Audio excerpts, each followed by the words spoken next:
luy tomb bu njëkk ba ñeel mbirum Madiambal Diagne kon dañuy mujj bàyyi mbir ak yoonu maanaam fële ne la ca tugal ca France ngir ñu mën a xam fu wan leen di mujjee ki gëtam dina ñëwam déet waaye lu ci monti am Sénégal set du tàyyi incha allah rabbi pour indil leen mbooleem xibaar yi nga xamante ni moom moo ci jëm. alors Serigne Saliou Gueye dañuy jàll ci beneen point soxna tuuti ba mu mënee may à titre d'illustration yor-yor wi nga xamante ni moom moo mettre à la une Pape Malick Ndour sa jarbaat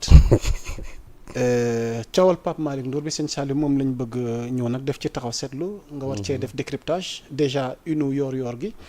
dikk xamal ñu ni atteinte à la sûreté de l'État. Pape Malick Ndour dans le collimateur de la justice. L'ancien ministre Pape Malick Ndour se retrouve exposé à des poursuites judiciaires après ses propos controversés, appelant à un changement du gouvernement et à l'instauration d'une transition dirigée par Macky Sall. Ces déclarations jugées contraires à la Constitution le placent sous le regard de la justice selon les articles 72, 80 et 87 du Code pénal qui sanctionnent l'atteinte à la sûreté de l'État et l'incitation à des actes anticonstitutionnels. Mais de son côté et du côté de ses partisans ñi ànd ak moom jàpp nañ ni il y a eu maanaam tey jii nii amalgame ci compréhension bi parce que dañu xaw a pervertir ay kàddoom moom sax jibal na nee na dina plainte ku mel ni le ministre Amadou Ba ku ci mel ni ñoom Abbas Fall ak yeneen. maanaam ak yooyu aussi xanaa war na leen boole parce que. moi je parce que yéen da ngeen ko waxal loo xam ne vraiment. waxu ko ndax lii mu bëggoon wax ak yéen li ngeen wax du benn. waaw léegi man loolu mën naa si dikk faram fàcce ko. ayca xam nga aussi man sama jarbaat. waaw wax dëgg yàlla. waaw il ne faut pas qu'il nous prenne ñun aussi pour des demeurés. waaw gis nga nit boo waxee dara pare. ngay taxaw nga assumer ko parce que il était dans la place publique wax bu mu paree wax ji noppi du ko doon dégg noppi yu wér lañ on a fait l'analyse et finalement on s'est dit que ça ce sont des propos insurrectionnels parce que quand on appelle à un changement de régime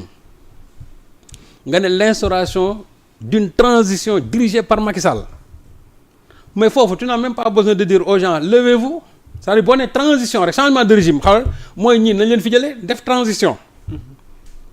loolu du propos insurrectionnel des gens yoo xamante ne nii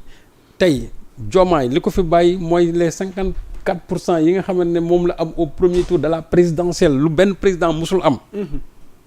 parce que souvent j'entends les gens dire que oui ay Macky Sall ay 65% non Macky Sall au premier tour Macky Sall amul 26% la moon fii benn tour xam nga déjà Macky Sall bu xasee bañ ko fale pare falaat ko. ñu ne oui. Macky Sall xaw ma 53% xaw ma ñaata moo ko fal mais kii il était dans l'opposition xam nga bokkute ki nga xam ne dañ naan la prime au sortant président boo xamante ni def nga sa premier mandat pour nga am deuxième mandat au premier tour ça peut ne pas être difficile. mais koo xam ne ni yow ci opposition bu métti nga jógee ñëw am 54% kenn mënu ko comparer ak kenn président bu mel noonu le président le mieux élu de l'histoire politique de ce pays. yow nga taxaw dans la place publique daal ne nañ fi jëlee ñii nekk fii instaurer benn transition dirigée par un président non seulement qui a nañ ma baal ci terme foutu ce pays là dans la merde parce que moom ci boppam il a massacré sa population benn ñu war ko topp ci loolu deuxièmement kooku c'est des crimes contre l'humanité et en plus aussi cette histoire de la dette cette dette cachée là ba léegi te ñoom waxuñu xaalis fu mu dugg te loolu dinaa ci dellusiwaat ci affaire dette boobu ku mel noonu bàyyi fi passif bu toll noonu yow nga bëgg a taxaw yàpp yaram bi man j'aurais compris sa Pape Malick daan ne nañu fi jëlee nii man sax ngeen teg ma fi wala sax nga ne nga jël beneen membre APR sax ñu teg ko fi ñu mën a wax. pourquoi il a cité Macky Sall. mais tu prends Macky Sall. lu tax mu taamu ci Macky Sall. mais c'est ça l'aberration. lan lañ benn déjà. il veut montrer aux populations que Macky moom c'est l'homme encore qu'il nous faut te déjà gis nañ ne présentement ni am na lu ñuy préparer pour Macky Sall parce que xam na ne y a une mise en accusation boo xam ne dinañ ko teg ci table ji donc loolu lépp c'est pour contrecarrer c'est-à-dire ce sont des discours yoo xam ne nii genre paravent la pour ce qui va venir mais nañ xam ne ñoom ils ne sont pas plus fins que nous fu ñu wax lu ñu wax rek xam nañ lan le sens et la portée même de ces propos là xam nga ne Macky Sall di ñëw mais loolu kay bu dee gatsa boobu la soxla. que Macky Sall vienne diriger ñoom cette contre-révolution c'est tout. ils veulent un changement de régime que Macky Sall vienne diriger c'est-à-dire ce gatsa là na ñëw diriger ko et là maintenant les gens vont voir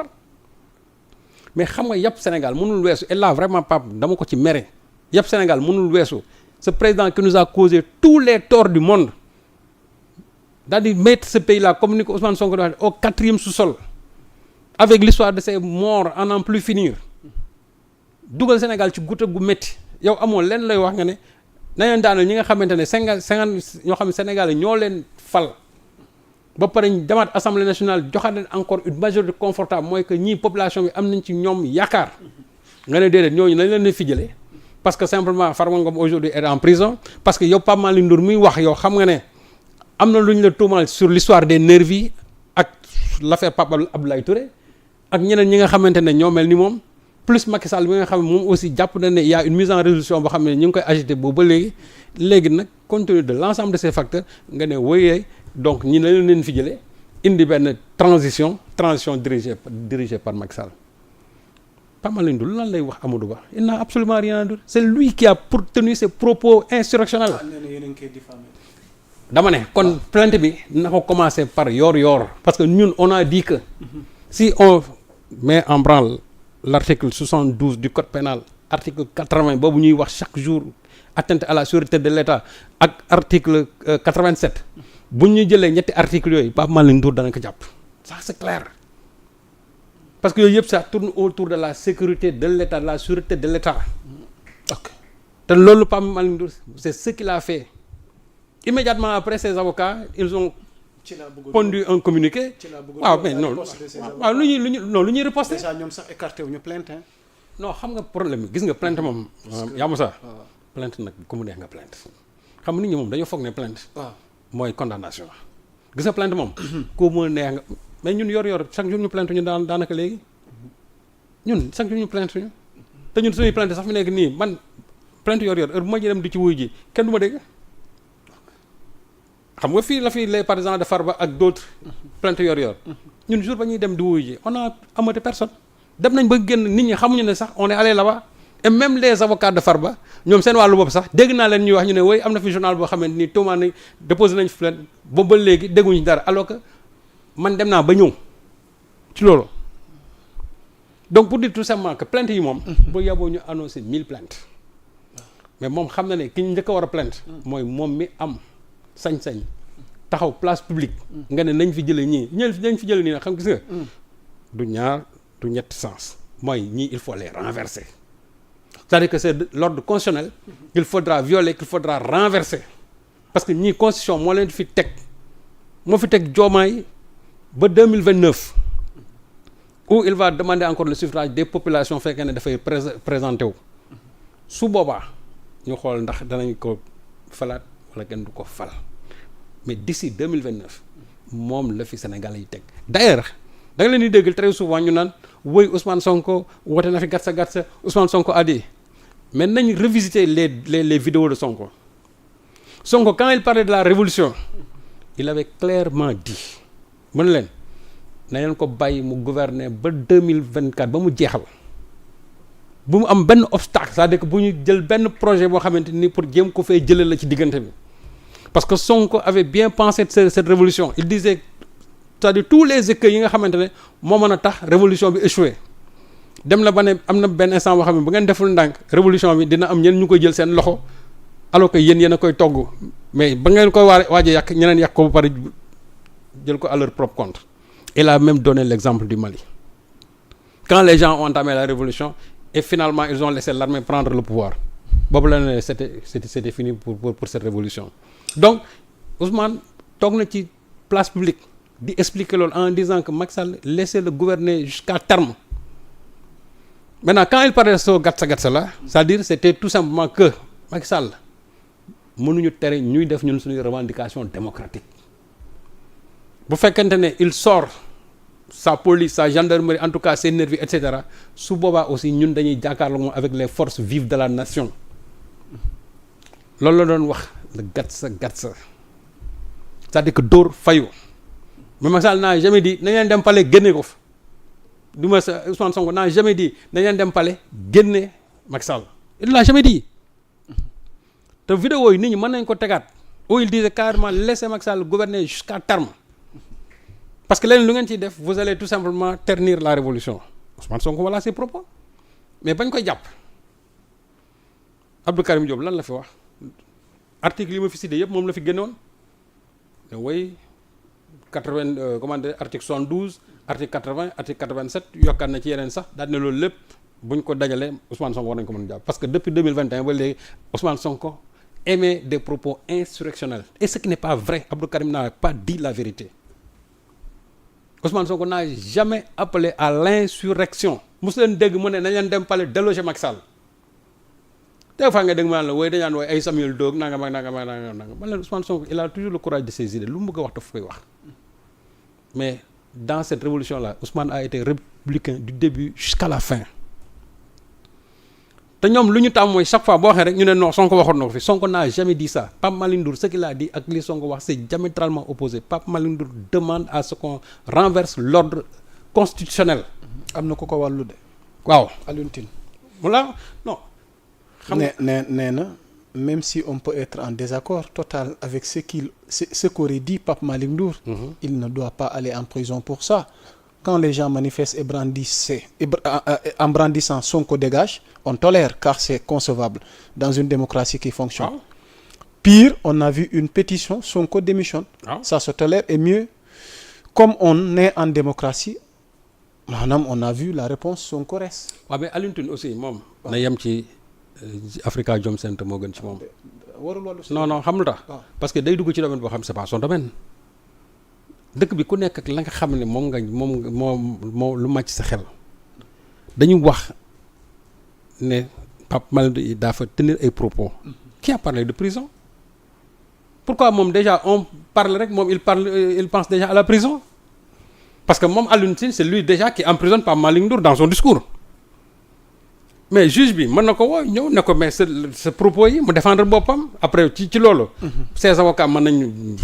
bon. bu dégloo Pape Malick Ndour peut-être dégluwaat audio yi ma ne non li mënum du ma ko ci téye mais si le juge estime ne Pape Malick Ndour ses propos sont extrêmement graves te am na benn disposition du code pénal boo xam ne war na ko ci mën a jàpp téye détention provisoire su boobaa il va le faire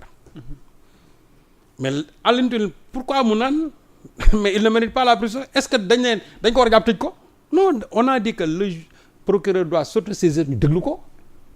Parce que ce sont des propos gravissimes mais on n'a jamais dit que Pape Malick Ndour jàpp leen ko yóbbu ko prison non déedéet man de waxee wu ma foofu mais nag la mu wax dafa mérité ñu woo ko déglu ko xam nga mën nañ ko déglu ba pare sax bàyyi ko mais ba pare di ko topp au plan judiciaire mais Alioune Tine moom c'est lui déjà qui emprisonne Pape Malick Ndour dans son discours donc je crois que li mu war a tranché mooy il devait fustiger moom en tant que républicain ces propos insurrectionnels de Pape Malick Ndour Alioune Tine foofu laa ko doon xaar mais voilà quelqu'un boo xam ne moom tey looy wax ci gouvernement bi lu mu ñagas moom il approuve lu mu ñagas tey lu mu ñagas rek il approuve alors que ça ce ne sont pas ses positions d'hier mais Pape Malick Ndour li mu wax du temps de Macky Sall ku ko fi wax njàpp la Ousmane Sonko bañ koy tuumaal lu ne wax nañ ko propos insurrectionnel génne ko lii par ci par là mais kenn mënu génne benn audio boo xam Ousmane Sonko danaan Macky Sall nañu dem pale génne ko ci biti kenn mënu génne benn audio boo xam ne nii dina ne Ousmane Sonko nañu daaneel Macky Sall instauré benn gouvernement de transition kenn mësu ko dégg su ko mën na nag ne dañ ko jëflante ak moom mortal combat lu ne Ousmane wax na ko mais est-ce que loolu ce sont des propos insurrectionnels ki ko qualifié woon c'était qui? C'était le procureur de Macky Sall muy Abdou Karim et c'est sur la base maintenant de ces arguments fallacieux ci la ñuy taxaw ne Ousmane Sonko dañ koy jàpp c'était ça tout simplement mais les propos de Pape Malick Ndour sont des propos gravissimes en démocratie parce que dafay remettre en cause c'est-à-dire ce principe constitutionnel là du suffrage universel léegi nag moom jarul muy daw. moom Pape Malick non jarul muy daw na ko assumer. ah non nee na li ngeen ko bëgg wax lu waxu. waaw mais moom d'accord mais xam nga ne bu la neexee. nga ne maa waxoon waxeet. mais wax ji daal moom mooy. nañ leen fi jëlee ñii. daal di instaurer benn gouvernement de transition. waaw loolu mooy lan loolu mooy ñi fi nekk doo leen fi jëlee. wala ñoom Diomaye dañuy nekk fi Macky Sall nekk fi mu nekk 2 gouvernements parallèles xam nga waxul foofu li mu wax mooy ñi fi nekk dañ leen fi jëlee ñu indiwaat Macky Sall et lu ci gën a metti mooy ki nga xam ne moom moo indi Sénégal ci guuta gi mu nekk tey nii yow amoo kenn koy woo ku dul Macky Sall foofu est-ce que jarul def taxaw seetlu sëñ Saliou Guèye ndax bu ñu analyser kàddu Pape Malick Ndour le fait que nee na bu ñu renverser régime bi nañ def transition indi Macky Sall ndax day bëgg a wane ni am na lu ñuy waaj ci ñëwu Macky Sall dina ñëwam déet ba nga wax ma sa xalaat ndax dafa am lu ñuy waaj ndax dafa am lu ñuy nar. non xam Macky Sall moom. ndax quelque chose se prépare. non kooku kay. parce que tamit Macky yow gis nga depuis un certain temps mi ngi ci. dama ne offensive ci wàllu communication ci wàllu taxawaayam à l'international. une mise en accusation sera lancée c'est-à-dire contre Macky Sall kooku moom c'est clair. ce sera fait. non ce sera fait c'est-à-dire aujourd'hui les députés de la majorité. loolu moo xool loolu c'est une obligation de le faire. C'est une obligation aujourd'hui de voter cette résolution de mise en accusation c'est-à-dire que Macky Sall fu mu nekk ñu lancer mandat d'arrêt jëli ko. ndax dina yomb sëñ Saliou. non c'est-à-dire xool. dina ñëw du ñëw. loolu mën na difficile. ok